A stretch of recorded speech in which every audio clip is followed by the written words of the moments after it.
I made a short about this a while back, and forgive me if I'm like repeating myself or I haven't like if I've talked about this already, but this does need to be brought up a little bit. Is like the discourse around Tears of the Kingdom sales numbers are laughably stupid because the narrative has always been that like, oh yes, Tears of the Kingdom did very, very well, like right when it came out, but it immediately fell off a cliff because it just wasn't that popular and everyone hated it and like nobody was interested in it and it was a bad video game. It's like it's one of the most hilarious things I've ever seen in my life. Is that you're gonna look at a game that sold 18 million units like within the first couple of days. You're gonna look at that and then say that it's selling less in the following quarters is some huge gotcha or some like keen observation. Like, hey, genius. Like, this is very typical. Like, of course, a new video game sales are gonna peak right when it comes out. Like, this is kind of common sense because people are waiting for it. They have it pre-ordered. Like, of course it's gonna do well. But the thing about this is, though, like, Tears of the Kingdoms has been gaining in popularity over the past couple of years. Like, you're always seeing more people pick this game up and playing it and getting into it. Like, the game is clearly popular, and it's doing very, very well. And people like Skitty Bitty, who have made their entire YouTube careers around, like, downplaying this game, they keep trying to misrepresent what's actually happening. Like, they try and do this thing where they're just like, oh, yes, Breath of the Wild was just so much more popular, and it was a way better game. And, like, no, bitch. Like, everybody who is playing Breath of the Wild, still playing Breath of the Wild, is going to pick up Tears of the Kingdom. The problem is that these are massive games that are hundreds of hours long that people may not necessarily pick up right away. Okay? When you look at the actual numbers, Tears of the Kingdom is averaging about like 200,000 units every quarter. Okay? Which is about like, 800,000 a year. Like, those are perfectly reasonable numbers. Okay? Like, this isn't like, people stop buying the game and that, like, it just completely falls off. Like, no, these are perfectly reasonable, respectable numbers for a game like this. The fact of the matter is, Tears of the Kingdom is staying on store shelves. It's not out of print. Like, you can still go pick it up, and people are still doing it. The issue is, because Breath of the Wild came first, and it's on the same console, people are going to play that first. And that game is hundreds of hours long. So what you're seeing is this kind of situation, much like with Mario Kart 8 Deluxe, where Breath of the Wild has stayed relevant for so long that people are still buying and playing that even after Tears of the Kingdom has actually come out. Now, in spite of popular belief, this is actually a good thing because once people beat Breath of the Wild, they're going to move on to Tears. And by then, the new Zelda will have come out and people will be playing that. Like, this isn't some, like, major observation. Like, this is not some big gotcha when it comes to Nintendo. Like, oh, man, people are playing old games. Like, I guess the new ones aren't doing well. No, bitch.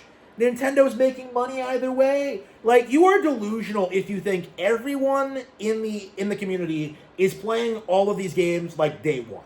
And like that can be reflected in like the sales numbers. Is that people are still buying this game, they're still picking it up, and they're still playing through it. Like, and again, this has been a very common reoccurring thing. You're seeing more and more people express love and admiration for everything Tears of the Kingdom did. The simple fact of the matter is that people like Skitty Bitty, who came out day one and tried like downplaying the game, saying it didn't like evolve enough or do anything or had a bad story, it had mechanics that like you can't possibly use like in a practical sense in the game. Like, none of that is true, and that's more and more apparent all the time by seeing just new players interact with it. Like, I still see people like showing off their mechs and unique solutions to puzzles and stuff like that. Like, again, there's a lot of examples you can point to as just how great Tears of the Kingdom actually is, and just how flexible its systems are, and why it's such an obvious improvement over Breath of the Wild in a lot of ways. Like, yes, Breath of the Wild was an innovator, it was a great game in its own right, but Tears of the Kingdom did improve on the formula in a lot of key aspects. And people like Skitty Bitty can't bring themselves to acknowledge that, because that would go against their grift. The only reason anybody even knows Skitty Bitty's name is because of that one Tears of the Kingdom video. Like, she knows it, I know it, everyone knows it. Like, she wailed on Tears of the Kingdom back when it was still popular to do so, and is finding herself, like, waiting in popularity as more and more people realize that, like, wow, this woman, this biological female, is certainly getting things wrong. Like, she certainly doesn't seem to know what she's talking about. Like, it's becoming more and more common. And this is like, I called this right when it came out, but like maybe Skitty Bitty's too young to know this. But like, this is typical Zelda cycle bullshit, okay? Like, the reality is, it's very common for a new Zelda game to come out, be very, very polarizing for a variety of different reasons, but essentially what it comes down to is that, like, people are going to play the game and enjoy it over time, and that game will get, like, a better reputation once the people who are, like, hyper-analyzing it and downplaying it just have to move on to the next thing. And that's what's happening to Tears of the Kingdom now, is that it's past, like, the initial, like, downplaying stage, and now people who have actually picked the game up organically and started playing it are, like, expressing genuine love and, like, admiration for it. And that's something that, like, these people can't deal with. Is like, in their eyes, anybody who likes Tears of the Kingdom is just a fanboy or a shill, and like, that's very clearly not true.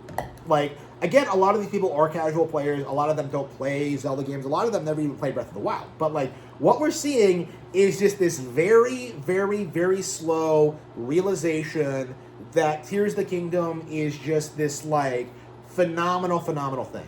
Like, what we're seeing is that more and more people are seeing this as the best game of the decade, far surpassing slop like Elden Ring and Baldur's Gate 3. Like, it's the game that people are still talking about today, long after Elden Ring and Baldur's Gate have been forgotten. And I think that says a lot about Zelda's quality as a brand, about how these things typically go, and how, like, so many of the competitors, like, coast along on hype alone and don't have any real long-term momentum the way Zelda did. And, like, we're seeing this all the time in all sorts of different ways, but I think in a lot of ways it's the worst with Zelda. It's something that, like, I do think we do need to spell out more, is just how good of a brand Zelda actually is.